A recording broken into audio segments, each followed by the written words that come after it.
Alright, so Star Citizen. This ambitious space sim that's divided the gaming community for over a decade. Some say it's the ultimate scam, others claim it's just a slow burn, but today we're going to go ahead and dive in to find out which side of the galaxy this project really lands on.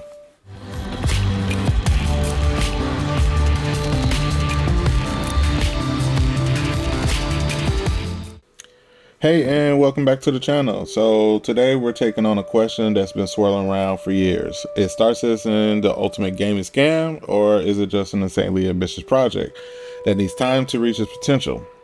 This question has sparked heated debates across forums, social media, and even among gamers themselves. But there's more to the story than meets the eye, and we're going to break it all down. Alright, so let's start by looking at the main criticisms and skepticisms that have surrounded Star Citizen.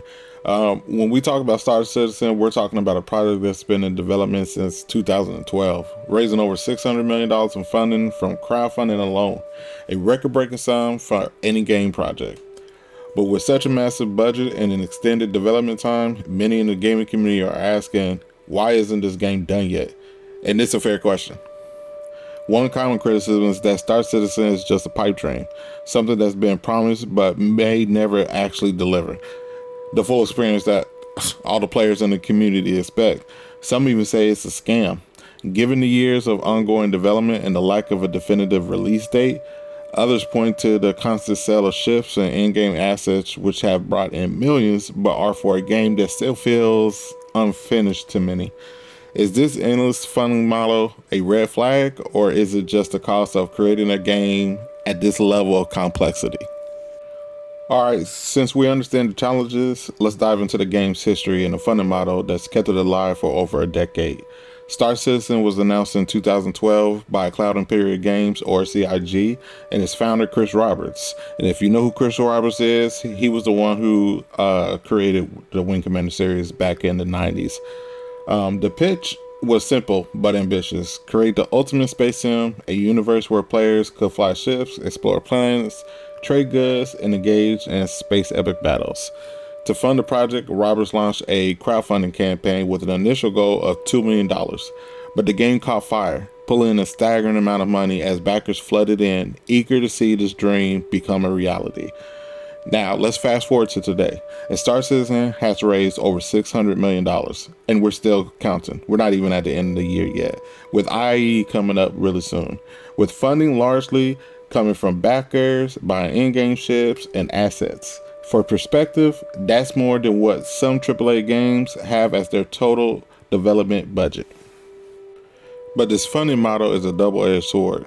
On one hand, it's allowed Star Citizen to develop freely without relying on traditional publishers, which means the devs have more creative control. On the other hand, it's raised serious questions about the financial responsibility of CIG. Have they taken advantage of player support without delivering on their promises? Critics argue that the model seems to prioritize ongoing funding over a clear and finished product. Chris Roberts and CIG have made some big promises over the years, pitching ideas that push the boundaries of gaming itself. We're talking about fully explorable planets, complex economies, a living universe that's constantly evolving. These are lofty goals, no doubt, and ones that set high expectations for backers. For instance, Squadron 42, the single-player component of Star Citizen, was originally meant to be released in 2014, but has faced since multiple delays. Each delay adds to the skepticism surrounding the project, and while CIG often emphasizes the game's complexity as the reason behind these delays, some players feel strung along by promises that seem just out of reach. Now, Star Citizen has achieved some pretty impressive feats to truly move the game forward. In recent years, we've seen some impressive updates and gameplay developments. They've implemented new systems like procedural planet generation, allowing players to land on planets seamlessly and explore the landscapes. Pyro, a much-anticipated star system, is in Evocati with an expected release at the end of this year, and the game's persistent universe is becoming more interconnected with each update. Another big step is the progress of Squadron 42. CIG has shown gameplay previews that hint at a story-rich cinematic experience with big-name actors like Mark Hamill, Henry Cavill, and Gary Oldman on board. While Squadron 42 still isn't out, with an announced release timeframe of 2026, the updated 1-hour playthrough, nevertheless, shows that CIG is making strides toward completing it, even if at a slow pace. The developers have also been working on improving the backend systems for the game, like server meshing, which would allow for more players to occupy the same space and make the universe feel truly alive. These milestones demonstrate that the game is progressing, albeit slowly. So what is Star Citizen? The ultimate scam or just a slow burn project? After over a decade, it's easy to see why opinions are divided. On one side, you've got the critics who say that the game's development timeline and constant fundraising are signs that it's a never-ending project with no real finish line. On the other, you've got the hopeful backers and fans who believe this is all part of building something truly groundbreaking.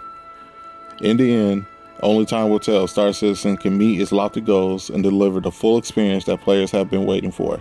But in my opinion, you can criticize CIG for a lot of things, like a poor communication, unrealistic goals, a poor funding model, but a scam doesn't fit for CIG.